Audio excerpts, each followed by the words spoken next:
He returned home after 3 long years as a soldier, but what he saw inside his own house shattered him completely. What happens next will leave you speechless. If this story shocked you, don't forget to like the video, subscribe for more emotional tales, and share it with your friends to see their reaction. The Lagos sun was beginning to set, throwing shades of orange and crimson across the bustling city. Yellow Danfo buses honked endlessly on the busy road. Vendors shouted as they tried to sell roasted corn, plantains, and bottled water to impatient passengers. In the middle of this chaos, a soldier stepped off a worn-out bus, his boots pressing firmly against the dusty ground. His uniform was no longer new. The patches of wear and scars on the fabric told stories of years spent in a place no man wished to be. This was Captain Tunde Owolabi, a man of 33, who had not seen home in 3 long years. He adjusted the heavy bag on his shoulder, breathing in the familiar smell of Lagos, the mixture of roasted food, exhaust fumes, and salty ocean breeze. His chest tightened. It wasn't the city he longed for. It was the sight of his wife, Amara, and the warm embrace of his little boy, who must have grown taller in his absence. For years, Tunde had been stationed near the northern borders, where insurgencies tore villages apart. He had survived gunfire, ambushes, and the constant uncertainty of whether he would live to see another dawn. Many of his comrades had not returned. Some had been buried in shallow graves far from home, their families still waiting for letters that would never arrive. Tunde carried their memories in silence, the weight pressing heavier than his military rucksack. But today was different. Today was not about war. Today was about coming home. On the bus ride earlier, he had leaned against the window, watching the Nigerian landscape roll by, lush green fields, tiny villages with children chasing after the bus barefoot, women balancing baskets of fruit on their heads. Every sight pulled him closer to the thought of reunion. He imagined Amara's smile when she saw him, how her soft hands would touch his face, how she would cry tears of joy. He imagined lifting his son high into the air, hearing the boy shout, "Papa!" in excitement. These thoughts had been his fuel through countless nights of fear and loneliness. Yet, beneath the excitement was an undercurrent of nervousness. He had not spoken to his wife in months. Letters had been lost in transit. Calls had been impossible. The military had reported him missing in action for almost 6 months after his unit was ambushed. He had fought his way back, carrying shrapnel wounds on his arm as proof of the night he should have died. But to his family and community, silence was all they heard. What if they believed he was gone forever? What if life had moved on without him? Tunde pushed the thought away, forcing himself to believe in love, to believe that loyalty had survived the distance. He tightened his grip on the small box inside his bag. Inside was a silver necklace he had bought from a trader near the border, something simple yet meaningful for Amara. For his son, he had carved a small wooden toy in the shape of a horse, smoothing the edges with his own hands during lonely nights by the campfire. These were not expensive gifts, but they carried his heart within them. The soldier walked down the narrow streets of his neighborhood. Children played football, barefoot, on the sandy ground, their laughter filling the evening air. Some of the older neighbors paused, squinting at him. Recognition flickered in their eyes, followed by shock. One woman covered her mouth, whispering to another, "Is that not Captain Tunde? But we thought he died." Heads turned. Murmurs spread. People began to follow him quietly as he walked further in, their eyes wide, their whispers carried by the wind. The soldier who was supposed to be dead was alive. Tunde barely noticed. His heart was racing now. His house was only a few steps away. The building was old but well kept, painted a fading cream color, with a small veranda where Amara often sat in the evenings to braid her hair.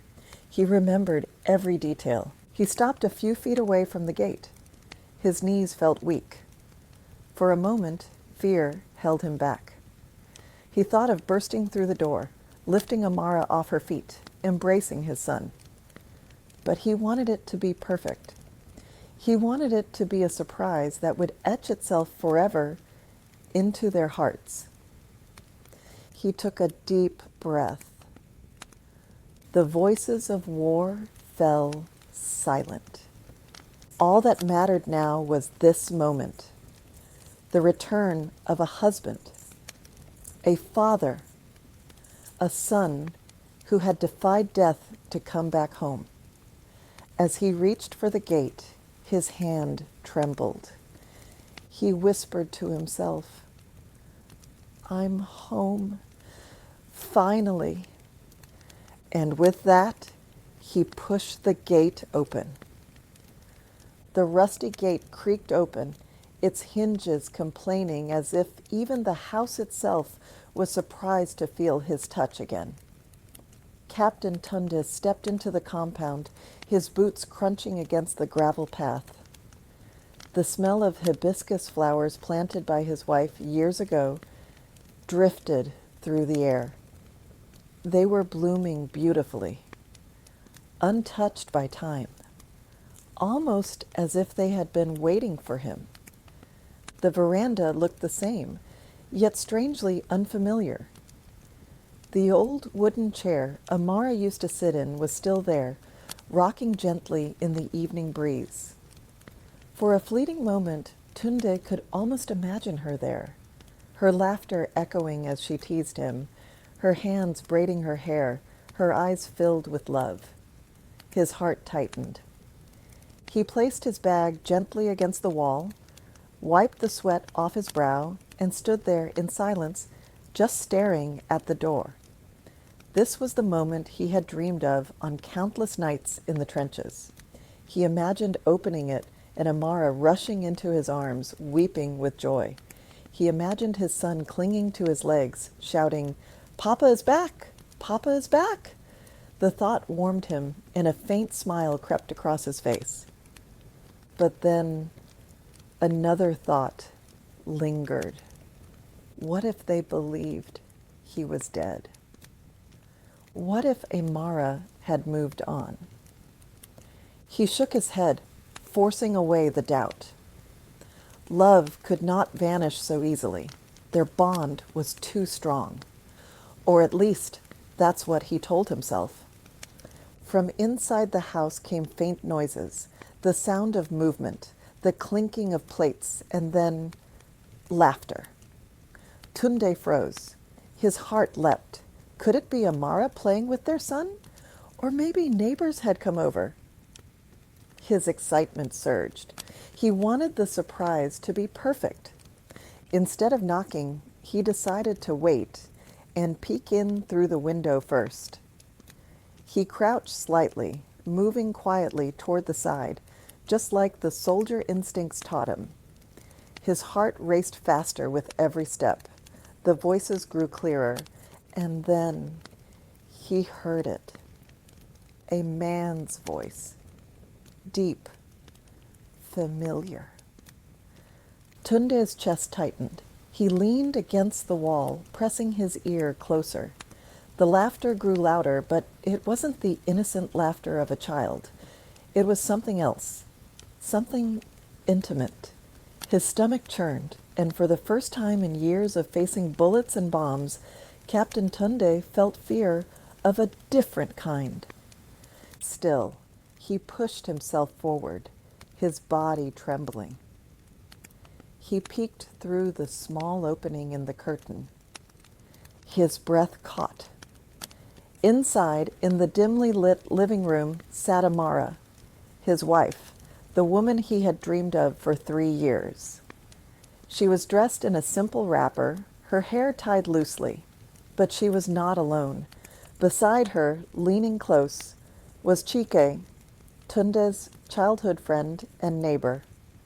And in that single frozen moment, Tunde saw what he had feared most. Amara leaned in and pressed her lips against Chike's. The world stopped. The necklace in Tunde's pocket felt heavier than lead. The wooden toy for his son slipped slightly from his grasp, but he caught it before it fell. His legs went weak. He wanted to scream, but no sound came out. All the battles he had fought, all the blood he had spilled, all the nights he had cried in silence for his family, it all came crashing down in one shattering instant. The betrayal burned hotter than any bullet wound he had ever received. He staggered back, pressing himself against the wall, gasping for air. His heart was pounding like a war drum, but this was no battlefield. This was worse. This was home. The neighbors who had followed from afar now stood outside the compound, whispering as they peeked through the gate. They could see Tunde's trembling figure, but didn't dare approach. They too had seen what was happening inside. A soldier who fought for his nation, returning to find his home broken. Inside, Amara pulled back slightly, smiling shyly at Cheek, unaware that death itself stood just outside the window in the form of her husband's broken soul. She whispered something Tunde couldn't hear. The sound of their soft laughter stabbed him deeper than any knife could.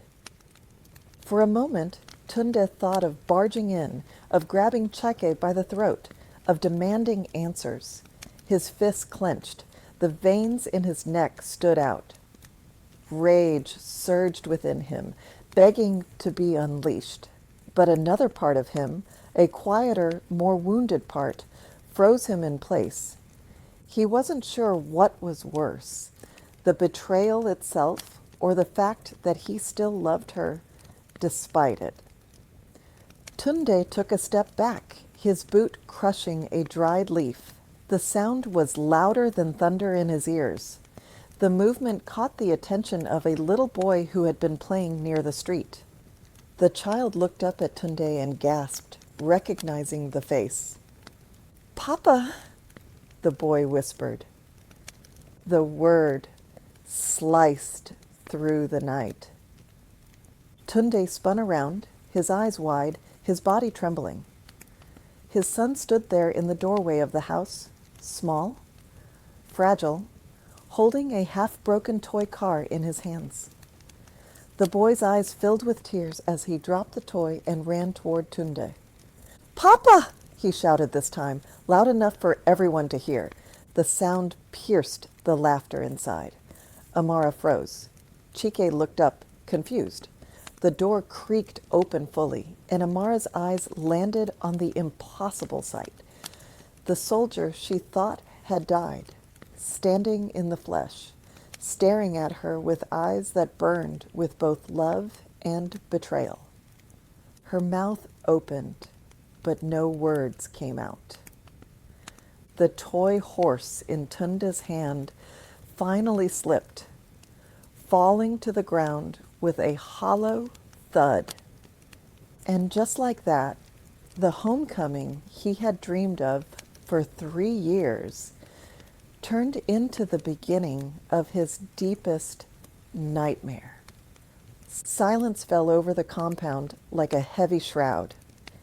The laughter that once floated from the living room was gone, replaced by the tense stillness of disbelief. The little boy clung tightly to Tunde's legs, his small hands trembling as though afraid his father might disappear again. Tunde's heart thudded in his chest. He could still see it, replaying in his mind like a cruel film the image of Amara's lips pressed against cheeks, her eyes closing in comfort, her smile soft and warm. That smile, it was once his alone. Amara stood frozen in the doorway, her eyes wide, her face pale. The world seemed to have collapsed around her. She gripped the doorframe for support, her breath shallow. She whispered his name, barely audible. Tunde? But Tunde did not answer. His jaw tightened, his fists clenched. The silence between them was louder than any scream. Chika, realizing the weight of the moment, rose from the chair inside the living room. He was tall, broad-shouldered, his presence commanding, but now awkward, guilty. He swallowed hard and stepped forward, his voice trembling. "Captain, you're alive." The words were meant as surprise, but to Tunde they were daggers. Alive. Yes, he was alive. He had fought through gunfire, through nights of hunger, through bleeding wounds, just to make it back here, to this. The neighbors, who had gathered quietly outside, whispered amongst themselves. Some gasped, others shook their heads. In their eyes, the story was already writing itself. The soldier who returned from death only to find betrayal at home. Mothers covered their children's eyes as if to shield them from the ugliness of adult choices. Tunde bent down slowly and placed a hand on his son's head.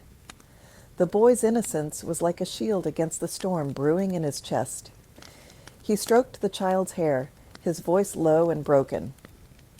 "My son, you've grown." The boy clung tighter, tears streaming down his cheeks. "Papa, don't leave again. Please don't." Tunde's eyes watered. He had survived bullets, but he could not survive his son's plea. He looked back up at Amara, his vision blurred with tears. His voice cracked when he finally spoke. "Amara, is this what you've done?" Amara's lips quivered. She stepped forward, hands raised as if reaching for him. Her voice came out desperate, trembling. "Tunde, I thought you were gone. For 6 months, we heard nothing. They told us you were missing, that you might never come back. I waited, but I was drowning in loneliness. I didn't know if I should hope anymore." Tunde's face hardened. "So this is what hope looks like? With my friend?" The accusation hung heavy in the air. Chike shifted uncomfortably, guilt written across his face. He opened his mouth to defend himself, but the weight of Tunde's glare silenced him. "I didn't mean for it to—" Chike started. "Shut up!" Tunde's voice roared, sharp as a gunshot. The boy flinched, clutching tighter to his father.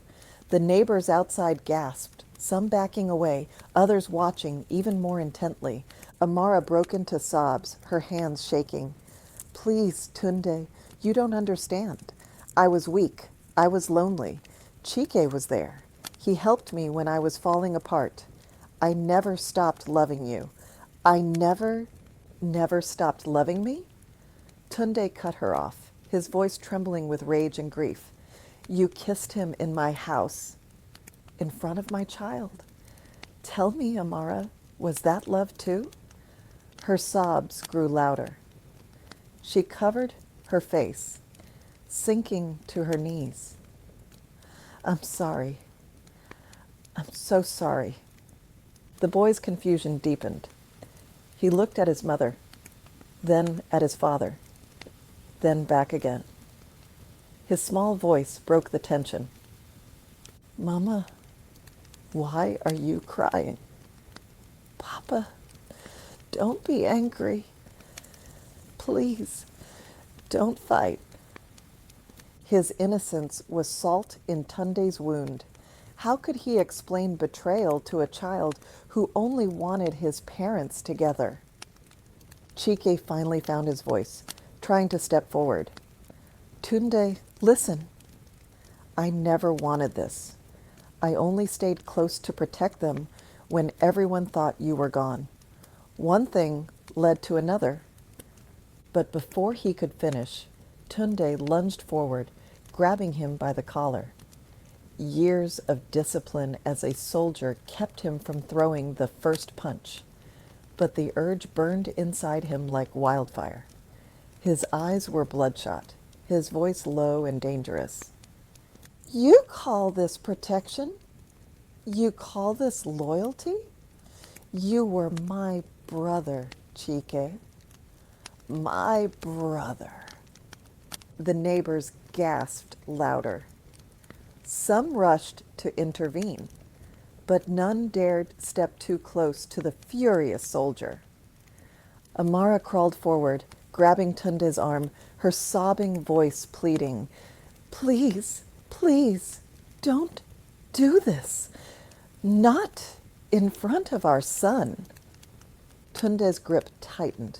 He wanted to unleash years of anger, to break the man who had stolen his place. But then his son's voice came again, crying, trembling. Papa, stop, please. The soldier froze. His hand trembled. His rage warred against his love for his child. Slowly, with great effort, he released Chike, shoving him back with disgust. Get out of my sight, Tunde hissed, his voice shaking. Chike stumbled back, his chest heaving. He didn't argue. His eyes met Amara's for a brief second, filled with shame, before he turned and left the house, pushing past the stunned neighbors outside. Silence returned, heavier than before. Tunde turned to Amara, his eyes hollow, his voice broken. I came home to find life again, but what I found was death. Amara collapsed, her tears wetting the floor. She reached for him desperately, but he stepped back, lifting his son into his arms instead. The boy buried his face in his father's chest, sobbing. For Tunde, the battlefield had shifted. No bullets fired, no bombs exploded, yet he was bleeding all the same. The night had only just begun. The night sky had grown darker, heavy clouds swallowing the stars above Lagos. Inside the Owolabi compound, the silence after Chike's departure was unbearable. It pressed on the walls, on the air, on every beating heart left inside. The neighbors had not dispersed. Instead, they lingered outside the gate, whispering like a crowd at a funeral. Everyone sensed that what was unfolding inside was not just a private family matter. It was tragedy playing out in real time. Tunde stood in the center of the living room, his uniform damp with sweat, his arms crossed tightly as though trying to hold himself together. His son clung to him, his small fingers curled into the rough fabric of the soldier's shirt. The boy's tears had slowed, but his hiccuping breaths revealed his fear. He didn't understand betrayal or broken vows. He only understood the storm raging between the two people he loved most. Amara knelt on the floor, her wrapper twisted, her eyes swollen with tears. She looked up at Tunde, her voice raw, pleading, Tunde, please, listen to me. I swear on everything I have, I never stopped loving you. I thought you were gone forever. I was told you were dead. Tunde's face remained like stone, but his eyes betrayed him. They shimmered with pain, with anger, with something too heavy to name. His voice came low, almost trembling. You thought I was dead, so you gave my place to him? My brother. Amara, Chica, do you know how many nights I dreamed of coming back just to see your smile again? Do you know how many men died with my name on their lips, praying I'd make it home? And this is what I returned to. Amara crawled closer, her hands reaching for his boots. I waited for years, Tunda. Do you know how lonely it was? Every night I prayed. Every morning I hoped for news. Then the army sent word. You were missing in action, presumed dead.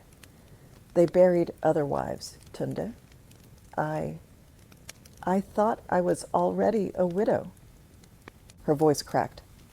She buried her face in his boots, weeping. I was weak. Chike was here.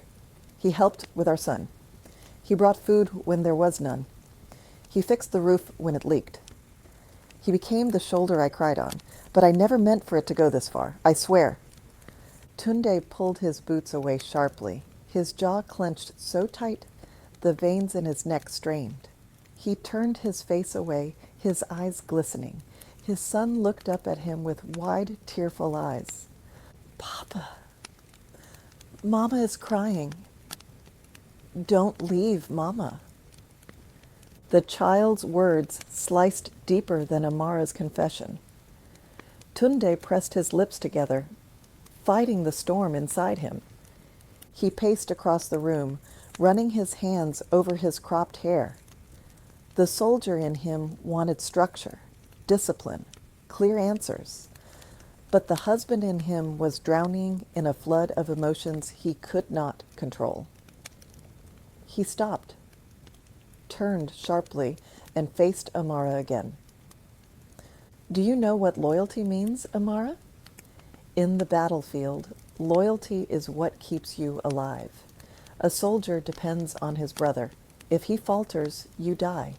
If he betrays you, you're finished. I lived by that code for years, and now I come home, and the one person I trusted above all broke that code. Not just him. You. Amara sobbed louder, her hands clutching at her wrapper. I didn't want to betray you.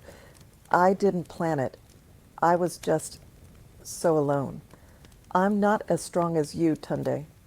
I don't have your discipline, your training. I'm just a woman who thought her husband was buried under the northern sands. Forgive me. Please forgive me. The neighbors pressed closer against the windows, straining to hear. Some women shook their heads, tears in their eyes. One muttered, "War takes more than lives. It takes hearts, too." Tunde's breathing grew heavier. He slammed his fist against the wooden table, making his son flinch. The carved horse toy rolled off the edge, clattering to the floor. I fought so hard to live, Amara, to come back, to keep my promise to you. And while I was bleeding, while I was starving, while I was carrying my dead brothers on my back, you were here, giving away what was mine. His voice cracked at the end, breaking through the armor he had built over years of war. Tears finally rolled down his cheeks, hot and unrelenting. He covered his face with his hand, ashamed of his own weakness. Amara crawled forward again, clutching his knees, sobbing so hard her body shook. I beg you, Tunde, please don't leave me. Please don't take our son away. Give me a chance to make this right. I'll do anything. Please, for the sake of our family. For a long, unbearable moment, Tunde stood motionless, his son still clinging to his side. His chest heaved with every breath, his mind torn between rage and sorrow. Finally, he spoke, his voice hoarse, broken, like a man who had lost everything. You don't understand, Amara. I died already. I didn't die in the war. I died the moment I saw you with him. Amara collapsed fully, her face pressed to the ground, weeping as though the earth itself could swallow her shame. Tunde bent down, lifting his son into his arms. The boy buried his face in his father's shoulder, crying softly. The soldier's eyes were vacant, his soul torn. He turned toward the door, the weight of his medals and uniform suddenly unbearable. As he stepped outside, the neighbors parted silently, their faces pale, their eyes filled with sorrow. The whispers were gone. Only silence followed him into the night. Inside the house, Amara's cries echoed, desperate, broken. The sound carried into the street, haunting the night like a dirge. And Tunde, he walked away, carrying not just his son, but the crushing weight of a war he never expected to fight. One inside his own home. The street outside was silent, the kind of silence that follows thunder after a storm. Tunde stood at the edge of the compound, his son asleep on his shoulder from the exhaustion of tears. The boy's small arms wrapped around his neck as though refusing to ever let him go again. Tunde's boots sank slightly into the wet earth. Rain had begun to drizzle, the scent of damp soil rising with each drop. Behind him, Amara's wails carried through the open doorway. Her voice cracked, breaking again and again into pleas for forgiveness. The neighbors who had gathered didn't move. Some women wept quietly. Others whispered prayers under their breath. Men shook their heads in silence, unwilling to take sides, but unable to ignore the spectacle of a soldier's heart breaking publicly. Finally, an older woman stepped forward. Mama Ifeoma, the street's respected elder, walked slowly to Tunde, her wrapper tied tightly around her waist, her headscarf slightly wet from the drizzle. She placed a gentle hand on his arm. "My son," she said softly, "you have fought battles outside, but this one is the hardest. Do not decide in anger tonight. A man who chooses in anger drinks poison with his own hands." Tunde looked at her, his eyes bloodshot, his lips trembling. For a moment, he wanted to collapse right there, to let someone else carry his burden. But he was a soldier. Weakness was a luxury he had never been allowed. Inside, Amara's sobs grew louder. Finally, she stumbled to the doorway, her face streaked with tears, her wrapper loose, her knees bruised from kneeling. She looked at Tunde, then at the neighbors, shame burning her cheeks. Yet she spoke, her voice trembling, but loud enough for all to hear. "Yes, I failed him," she cried, her words piercing the night. "I failed my husband. I thought he was dead. For 6 months there was nothing, no letter, no message, no news. Every day I lived like a widow. Chike came often. He brought food. He carried our child when I could not. He listened when I cried. And one day, my weakness became greater than my strength. I betrayed my husband's memory. I betrayed myself." Her knees buckled, but she steadied herself on the doorway. Her voice dropped, softer now, directed at Tunde. "But Tunde, hear this truth. I never stopped loving you, not for a single day. Even when I was weak, even when I fell, my heart was still tied to yours. I kissed him, yes, but never once did I stop praying for you. Never once did I let go of your memory. Forgive me. Please, forgive me." The neighbors stirred uneasily. Some shook their heads in disapproval. Others murmured that loneliness could drive anyone into darkness. A man muttered, "The army kills them twice, first in war, then at home." Tunde's grip on his son tightened.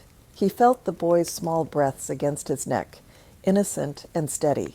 His anger flared, but alongside it came a bone-deep exhaustion.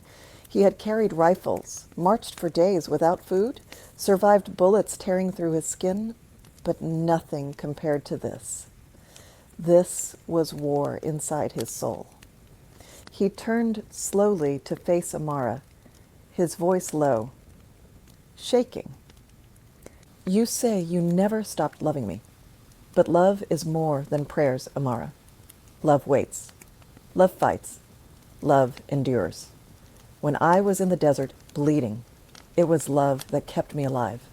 The hope of you, the dream of this home. That was my shield. And now the shield is broken. What do I fight with now? Amara sobbed, falling to her knees again. Then let me build it again. Let me fix what I broke. Don't throw me away, Tunde.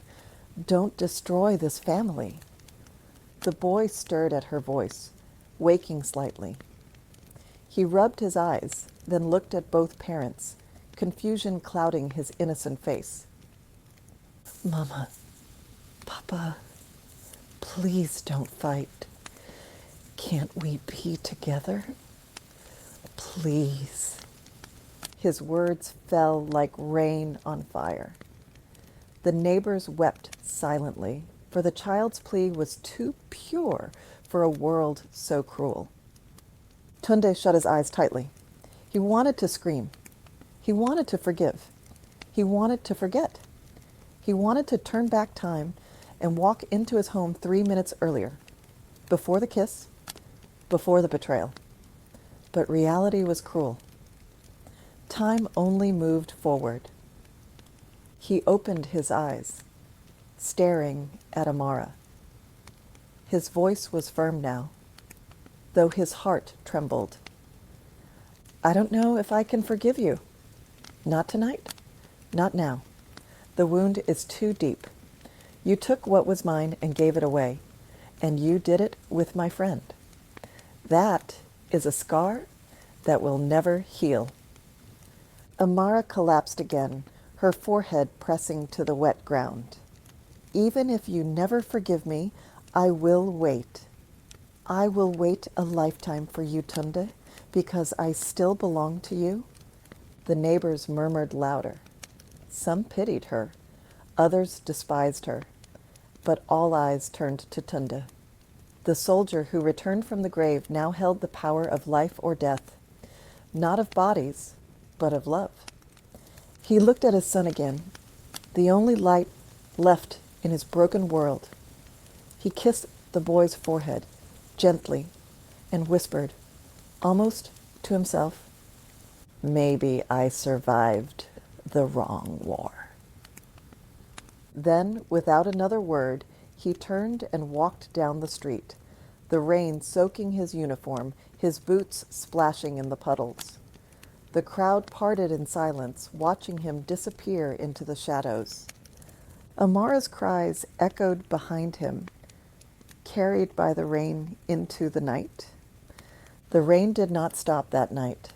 Lagos streets glistened under the dim yellow of streetlights, rainwater rushing into gutters like rivers carrying secrets away. Tunde walked without direction, his son's small hand tucked in his. Every step felt heavier, as though the weight of betrayal sat on his shoulders like his old military pack. He stopped at the old barracks gate where he had once marched proudly in uniform, saluted by younger soldiers who saw him as a hero. Tonight, there was no salute, only silence. He sat on a broken bench by the roadside, his son beside him, small feet dangling, eyes wide with questions he could not ask. The boy finally whispered, Papa, are we going home? Tunde's throat tightened. He wanted to say yes, but which home? The house where betrayal had poisoned the walls? The arms of a wife who still wept for forgiveness? Or should he carve a new home from the ruins of his heart? He pulled the boy close, resting his chin on his head. "We are already home, my son. Wherever we stand together, that is home." Hours passed. Dawn began to creep over Lagos, painting the horizon in orange and gold. The rain stopped, but the earth still smelled of sorrow. Tunde knew he could not hide forever. A soldier faces his battles. He does not run. So he returned. When he stepped back onto his street, the neighbors stirred again. Some had stayed awake all night, curious, worried. Amara was still outside, sitting on the wet ground, her wrapper soaked, her eyes swollen from tears. She had not moved since he left. When she saw him, her lips parted in shock. "You came back," she whispered. Tunde looked at her with eyes that had seen too much. War, blood, and now betrayal. His voice was steady, carrying both pain and resolve. "I came back, not for you, Amara. Not yet. But for our son. He deserves parents who will not destroy him with their war." Amara crawled closer, her hands shaking. "Tunde, please, don't end us like this. I will do anything. I will rebuild your trust. Let me prove myself." The neighbors leaned in, the air heavy with anticipation. Tunde shook his head slowly. "Trust is not a house you can rebuild once it is burned. It is ashes now, and ashes cannot be bricks again." Amara's cry broke the morning silence. She collapsed, clutching her chest as though his words had cut deeper than any sword. Some women rushed to her, holding her up, their voices low with pity. Then Tunde lifted his son high into his arms. His voice rose, not just to Amara, but to every soul watching. "I have fought battles for this country, and I have fought battles for my family. I lost brothers in the desert. I lost blood on the battlefield. And now I have lost the one thing I thought unbreakable, my wife's loyalty.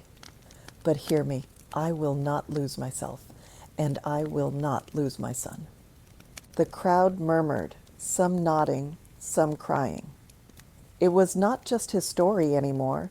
It was every soldier's story, every man or woman who had left home to serve, only to return to a life that had moved without them. Tunde's son clung to his neck. "Papa, please don't leave Mama. I want us all together." Tunde kissed his son's forehead, his tears finally falling. "One day, my boy, you will understand. Sometimes love is not enough. Sometimes, to save yourself, you must walk away." He turned and began to walk. Amara screamed his name, crawling after him until the neighbors restrained her. Her cries echoed across the street, sharp and haunting. "Tunde, don't leave me, please." But he didn't turn back. Not once. The soldier who had survived bullets, bombs, and deserts now carried a different kind of scar, one that no metal could cover, one that no prayer could erase. Yet he walked with a strange strength, his son in his arms, his head lifted against the rising sun. For the first time, Tunde understood the cruel truth. Sometimes the war at home is the one that never ends. And with that, the story closed. No happy ending, no reunion kiss, only the silence of a man who chose dignity over broken promises, and the echo of a woman's sobs fading into the morning light.